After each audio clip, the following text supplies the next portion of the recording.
할렐루야. 하나님의 은혜와 평강이 오늘 말씀을 나누는 저와 여러분 가운데 함께 하시기를 소망합니다. 미세먼지가 심합니다. 아침 저녁으로 이렇게 예배 드리시느라 몸이 피곤하실 수도 있는데 꼭 집에 없으면 꼭 사서 영양제를 챙겨 드시고 건강 관리를 잘 하셔야 됩니다. 저도 많이 먹고 있어요. 제가 세보니까 8개는 넘는 것 같아요. 건강 관리 꼭 하셔서 아픈 곳 없이 하나님께서 영적으로 육적으로 강건하시기를 소망합니다. 얼마 전에 한 분이 저에게 이런 질문을 하셨어요. 목사님은 얼마 정도의 돈을 가지고 싶으세요? 그리고 그 돈이 있으면 무엇을 하고 싶나요? 라고 물어보셨어요. 제가 처음 들었을 때는 주시려나? 그래서 조금 불렀어요. 근데 대화를 하다 보니까 주실 것 같지 않아요. 그래서 점점 더 늘렸어요. 그래서 한 10억을 이야기를 했어요. 더 부르지는 않았어요. 너무 큰 재물은 또 그 사람에게 저는 감당을 하지 못하기 때문에 여러분들은 더 많이 부르셔도 되는데 감당을 못할 것 같아서 저는 10억을 이야기를 했었어요. 그리고는 제 대답을 듣고 그분이 이야기를 해주시는데 돈이 여유가 있는 상태에서 그 사람이 하고 싶은 것이 진짜 그 사람 마음에 하고 싶은 일이지 않겠습니까? 라고 말씀하시는 거예요. 곰곰이 생각해 보니까 참 맞는 말이었어요. 여러분들은 어떠십니까? 여러분들의 가정을 유지하고 생계라는 것을 걱정하지 않은 상태에서 여러분들은 무엇을 하고 싶으십니까? 모든 것이 풍족하게 채워진 상태에서 자기를 제어하고 규제할 그 규율이 없는 상태에서 부와 힘과 권력을 가진 상태에서 어쩌면 그 사람의 본래의 모습이 나오지 않는가 생각해 봅니다. 오늘 본문에 나오는 왕들은 그 본 모습을 가지고 살았던 사람들입니다. 자기가 부와 권력의 최고의 자리에 있기 때문이었습니다. 이때 당시의 왕은 부와 권력을 당연히 모두 다 소유한 사람들이었습니다. 그리고도 이스라엘 역사 중에서 가장 강성했던 때, 그때가 언제입니까? 네, 맞습니다. 다윗 왕이 깔아놓은 초석에 엄청나게 질주를 했던 솔로몬 왕의 시대였습니다. 지리적으로도 실크로드의 끝자락에서 막대한 부를 축적하기도 했습니다. 그럼 이 솔로몬 왕의 부와 권력이 다 어디로 갔습니까? 북이스라엘과 남유다로 쪼개져서 흩어졌습니다. 오늘 본문이 나라가 분열되고 그리고 20년 정도의 시간이 흐른 시점입니다. 우리나라 속담에 부자는 망해도 3년은 먹을 것이 있다고 하지요. 요즘에는 통하지 않는 말입니다만 지금으로부터 3,000년 전에 그것도 솔로몬의 부귀영화를 나누어 가졌다고 생각하면 얼마나 대단한 것이었겠습니까? 이 왕들은 부와 권력을 모두 소유하고 있고 그리고 그 사람이 하고 싶은 대로 그 사람의 본래의 심성대로 숨김없이 살았던 사람들이었습니다. 본문에는 4명이 왕이 소개되고 있는데요. 먼저 앞부분 1절에서부터 24절까지는 남유다의 아비야 왕과 아사 왕에 대해서 기록하였고 후반부 25절과 34절까지는 북이스라엘의 나답 왕과 바아사 왕에 대해 기록하였습니다. 아비암은 3년간, 아사 왕은 41년간 다스렸고요. 나답은 2년간, 그 뒤를 이은 바아사는 24년 동안 다스렸습니다. 이 시기 동안을 성경은 이 왕들을 어떻게 평가를 하고 있을까요? 몇 주 전에 주일 설교 때 우리나라 역대 대통령들의 사진이 나왔던 적이 있습니다. 1대부터 20대까지 짤막한 설명을 담임 목사님께서 해주셨죠. 이 대통령들을 설명하는데 여러분 어떤 말들이 필요할까요? 직함이 필요할까요? 직함은 필요치 않을 것입니다. 왜냐하면 다 대통령들이니까요. 중요하지 않겠지요. 어디에 사는지가 중요할까요? 그것도 별로 중요하지는 않는 것 같습니다. 돈을 얼마나 많이 벌었느냐가 중요할까요? 뭐 숨기신 분이 있으시면 그것도 중요할 수도 있겠지요. 그런데 그 대통령들을 설명할 때 뭐 그것이 그렇게 큰 비중을 차지하지는 않을 것 같습니다. 그러면 뭐가 가장 중요할까요? 그 사람들이 무엇을 했냐? 개인적인 일이 아니라 이 백성들을 위해서, 우리 국민들을 위해서 무엇을 했냐가 중요한 것입니다. 본문의 왕들도 마찬가지입니다. 왕이 백성들을 위해 어떤 일들을 했는가가 굉장히 중요합니다. 그런데 더 중요한 것은 하나님 앞에서 백성들을 위해서 어떤 일을 했냐도 중요하지만 그 사람이 하나님 앞에서 어떤 일을 행했냐가 굉장히 중요합니다.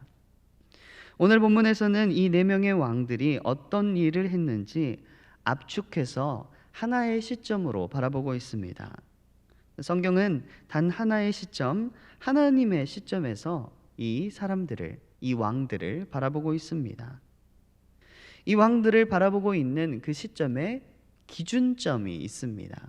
하나님께서 사람을 볼 때, 이 왕들을 바라보실 때 그 기준점이 있는데 그 기준점은 바로 다윗입니다. 하나님의 마음에 합한 그 다윗 말입니다. 그래서 왕들이 나라를 다스릴 때 다윗처럼 다스렸는가, 다윗처럼 다스리지 않았는가가 기준입니다. 좀 더 정확하게 말하면 그 왕의 마음이 다윗의 마음과 같았는가 혹은 아닌가라는 것입니다. 오늘 본문 3절에는 이렇게 나와 있습니다. 아비암이 그의 아버지가 이미 행한 모든 죄를 행하고 그의 마음이 그의 조상 다윗의 마음과 같지 아니하여 그의 하나님 여호와 앞에 온전하지 못하였으나 11절에 보니까 이렇게 나와 있습니다. 아사가 그의 조상 다윗같이 여호와 보시기에 정직하게 행하여. 그러니까 이 모든 왕들을 바라보는 데 있어서 다윗 왕이 기준이 되는 것입니다. 다윗과 같은 마음으로 믿었고 다스리고 살았다면 그것은 하나님께서 보시기에 바른 것입니다. 그런데 다윗과 같지 않았다면 그것은 잘못된 것이라는 것입니다. 3절에 아비암이 온전하지 못함에도 불구하고 왕으로 세워진 까닭은 어디에 있었습니까? 4절에 보니까 그의 하나님 여호와께서 다윗을 위하여 등불을 주셨다고 기록하고 있습니다. 그러니까 그 왕이 부족하더라도, 그 왕이 될 제목감이 아니더라도 다윗을 위하여 그 자리에 두셨다는 것입니다. 본문에 아비얌이라고 나오는 이 왕은 역대상 13장에 자세하게 나와 있는데 원래 이름이 아비야입니다. 그 이름의 뜻은 여호와는 내 아버지시다라는 뜻입니다. 아비야, 야훼 할 때 그 야자입니다. 한국어 같죠? 아비야, 하나님께서, 여호와께서 나의 아버지가 되신다. 그런데 오늘 본문에서는 하나님의 이름 야훼에서의 야자가 빠지고 얌자가 들어가 있습니다. 그러니까 그 이름이 잘못되었기 때문에, 그가 큰 잘못을 하였기 때문에 그 이름에 야자를 넣지 못하는 것입니다. 그래서 아비얌으로 불리고 있습니다. 자세하게 나와 있지는 않지만 오늘 본문에 보면 여로보암과의 전쟁이 있었습니다. 역대하 13장에 보면 그 전쟁에서 굉장히 큰 승리를 거두게 됩니다. 그리고 그 큰 승리를 거둠으로 인해서 교만하여졌습니다. 여러분, 한 번의 승리로 굉장히 교만해졌다는 이 사실이 다윗과는 너무 다른 것입니다. 다윗은 평생에 몇 번을 제외하고는 항상 승리했습니다. 그런데 어떻게 했습니까? 하나님 앞에서 겸손했습니다. 수많은 승리를 거두었음에도 여호와 앞에서 겸손했던 그 다윗의 마음과 같지 않았기 때문에 아비암은 잘못된 것이었습니다. 그의 마음이 다윗과 같지 않았습니다. 그렇다면 구체적으로 우리가 다윗의 어떤 마음 자세를 본받아야 하겠습니까? 오늘 본문을 보면 여호와께서 다윗을 기준으로 비교하시고 평가하실 때마다 나타나는 중요한 표현이 있습니다. 3절에 보시면 그의 하나님 여호와 앞에 온전하지 못하며, 5절에 보면 평생에 여호와 보시기에 정직하게 행하고, 11절에 보면 여호와 보시기에 정직하게 행하여, 26절에 보면 그가 여호와 보시기에 악을 행하여, 34절에 보면 여호와 보시기에 악을 행하되. 하나님께서 보시기에 온전한가, 거짓을 행하지 아니하는가, 정직한가, 악을 행하는가, 이 모든 것이 하나님께서 보시는 기준이라는 것입니다. 여러분, 거짓말에 대해서 우리가 좀 무감각해질 때가 있습니다. 화이트 라이라고 하지요. 선의 거짓말도 있고, 그 거짓말로 인해서 우리 삶에 어떤 큰 일이 일어나지 않는 것 같습니다. 그런데 창세기와 요한계시록을 살펴보면요, 이제 창세기에서 모든 것이 시작되고 요한계시록에서 모든 것이 완성됩니다.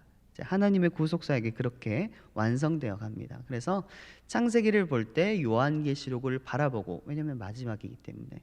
또 요한계시록을 가도 마지막 느낌이 안 나요. 왜냐하면 새하늘과 새 땅을 창조하시거든요.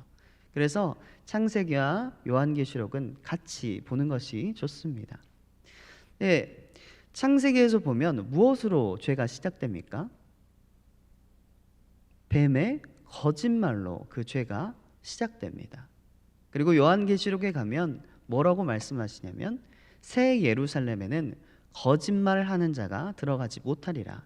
그러니까 죄와 슬픔과 모든 고통과 고난이 이곳에는, 새 예루살렘에는 없을 것인데, 그곳에 뭐가 없기 때문에 그 모든 죄가 생기지 아니하냐면 거짓말이 없기 때문에 그 죄가 생기지 않는다고 합니다.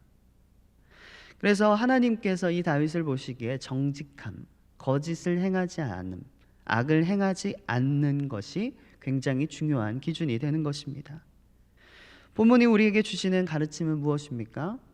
하나님께서 보시기에입니다. 그것은 사람이 보기에는 어떠하든지 하나님께서 보시기에 아름답다면, 하나님께서 보시기에 거짓을 행하지 아니하고 정직하다면 충분하다는 것입니다. 여러분, 세상의 평판과 세속의 성공과 실패는 하나님께 중요하지 않습니다. 만약에 솔로몬이 기준이 됐다면 세상의 성공과 세상의 부와 영화, 그것이 하나님께 조금이라도 기준이 됐겠지요.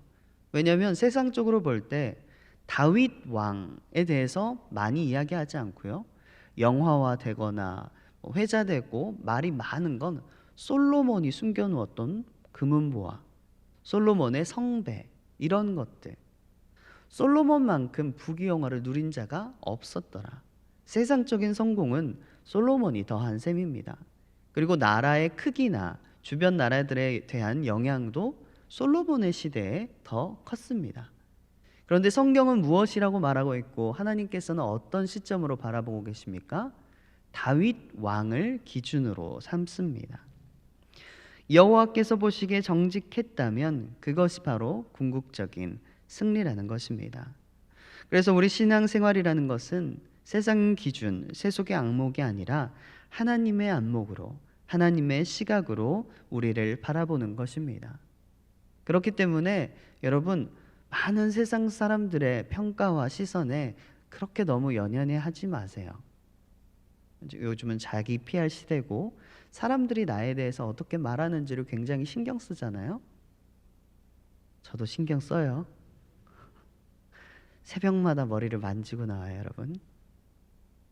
그런데 그것들로 인해서 자기 자신의 그 신앙의 고요함, 하나님께서 주신 평강이 깨어지면 안 된다는 것입니다. 사람이 보기에 좋아 보이는 것에 따라서 내가 감정이 기뻤다가 내려갔다가 하는 것, 그리고 다른 사람을 평가하는 것들이 자신에게 있어서 큰 영향이 되면 신앙생활을 평안하게 유지할 수가 없습니다.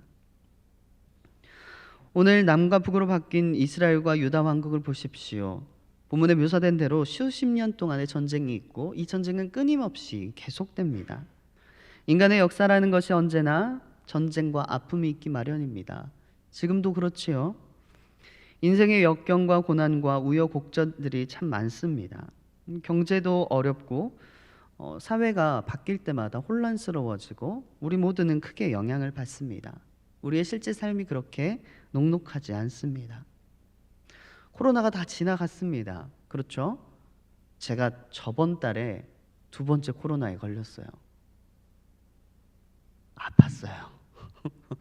두 번째는 안 아플 줄 알았는데 똑같이 아팠어요. 마음이나 몸이나 감정이나 의지나 가정이나 직장 생활이나 젊은 사람들이나 나이 드신 분들 또한 모두 인생이 쉽지 않습니다. 그런 험한 세상에서 결국 우리에게 중요한 것은 하나님 앞에 어떻게 사는가라는 것입니다. 그것이 우리에게 심판을 대비하는 것이며 하나님 앞에 서는 날을 대비하는 것입니다. 그것이 바로 우리에게는 아름다운 인생이요 승리하는 사람으로 기억되게 될 것입니다.